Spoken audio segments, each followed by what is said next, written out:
Assalamualaikum warahmatullahi wabarakatuh. Selamat datang di Think. Kali ini Think Religi akan membahas tentang kisah Rasulullah dan anak yatim di Hari Raya Idul Fitri. Jadi jangan kemana-mana. Sebelum kita mulai jangan lupa untuk apa? Ya betul, subscribe, like, dan juga komen. Share juga boleh. Yuk kita saling bantu untuk meningkatkan channel Think. Semoga semakin bagus ke depannya. Sudah siap? Ayo kita mulai. Kisah Rasulullah dan anak yatim di Hari Raya Idul Fitri. Bismillahirrohmanirrohim.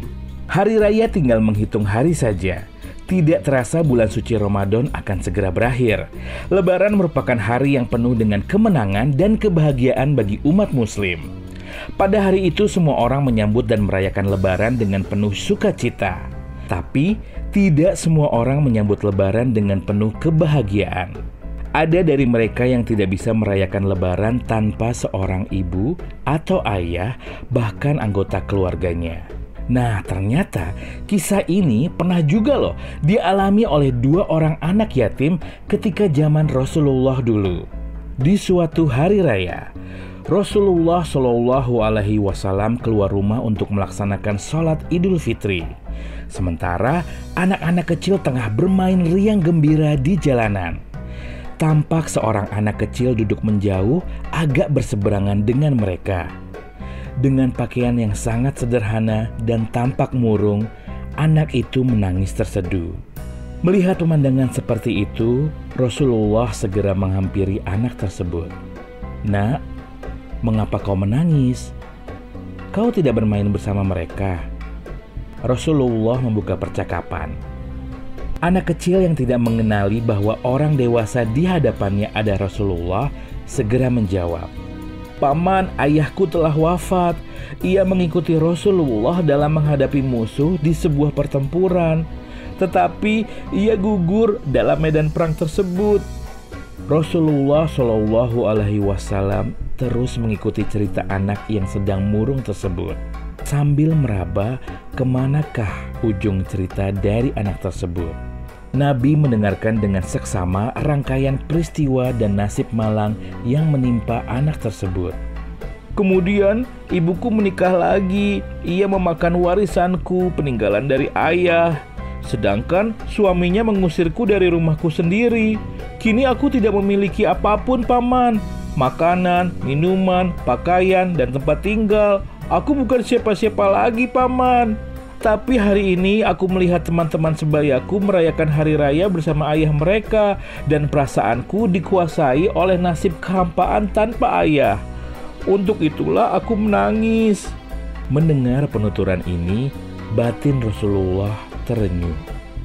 Ternyata ada anak-anak yatim dari sahabat-sahabat beliau yang gugur membela agama Islam dan Rasulnya di medan perang. Rasulullah segera menguasai diri. Rasul yang duduk berhadapan dengan anak ini segera menggenggam lengannya. "Nak, dengarkan baik-baik. Apakah kau sudi bila aku menjadi ayahmu dan Aisyah menjadi ibumu, Ali menjadi paman, Hasan dan Husain sebagai saudaramu, dan Fatimah sebagai saudarimu?" Tanya beliau kepada sang anak.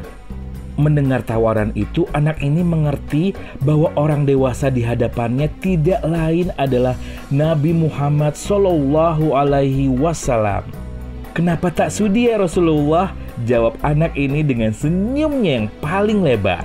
Rasulullah kemudian membawa anak angkatnya pulang ke rumah.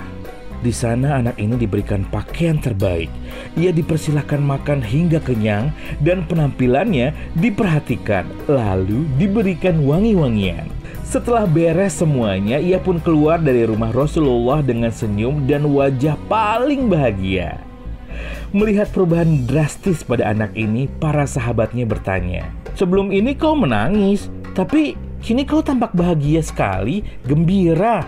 Sang anak pun segera menjawab, "Benar sahabatku, tadinya aku lapar, tapi lihatlah, sekarang tidak lagi. Aku sudah kenyang. Dulunya aku memang tidak berpakaian, tapi kini lihatlah. Wah, bajuku bagus ya. Sekarang aku mengenakan pakaian paling bagus. Dulu aku ini anak yatim, sekarang aku memiliki keluarga yang sangat perhatian. Rasulullah Shallallahu Alaihi Wasallam adalah ayahku, Aisyah adalah ibuku, Hasan dan Husain adalah saudaraku, Ali paman aku, dan Fatimah adalah saudariku. Apakah aku tidak bahagia, teman? Mendengar sahabatnya, mereka juga menginginkan nasib serupa. Aduh, cobalah ayah kita juga gugur ya dalam peperangan itu, sehingga kita juga diangkat sebagai anak oleh Rasul. Waktu terus berjalan, usia semakin bertambah. Kebahagiaan anak ini pun lenyap ketika selang beberapa tahun setelah itu, Rasulullah meninggal dunia. Meratapi kepergian ayah angkat paling mulia ini, anak itu keluar rumah seraya menaburkan debu di atas kepalanya. Celaka, sungguh celaka. Kini aku kembali terasing. Aku bukan siapa-siapa lagi. Aku kini menjadi yatim, sepi, katanya terisak sedih. Sayyidina Abu Bakar Asy-Syiddiq yang menyaksikan anak ini segera memeluknya. Sayyidina Abu Bakar kemudian mengambil alih pengasuhannya. Semula aku lapar jadi kenyang. Semula aku telanjang lalu aku diberi pakaian. Semula aku tidak punya bapak. Sekarang Rasulullah jadi bapakku, Aisyah jadi ibuku, Fatimah jadi saudara perempuanku, Ali jadi pamanku, Husain dan Husain jadi saudara laki-lakiku. Dari Sahal bin Sa'ad radhiyallahu anhu berkata, Rasulullah Shallallahu Alaihi Wasallam bersabda, aku dan orang yang mengurus menanggung anak yatim kedudukannya di dalam surga seperti ini. Beliau mengisyaratkan dengan kedua jarinya, yaitu telunjuk dan jari tengah, serta agak meregangkan keduanya. Ya, sampai di sini dulu cerita tentang Rasulullah dan anak yatim di Hari Raya Idul Fitri. Ternyata kisah ini bisa juga loh dijadikan inspirasi untuk kita semua di hidup kita sekarang, yaitu saling membantu dan saling menjaga anak yatim. Sampai di sini dulu, terima kasih banyak sudah menonton channel Think. Jangan lupa untuk apa? Subscribe, like, dan juga komen. Share juga boleh. Yuk kita bantu channel Think, semoga kedepannya semakin lebih baik. Sampai ketemu lagi di Think Religi. Wassalamualaikum warahmatullahi wabarakatuh. Bye-bye.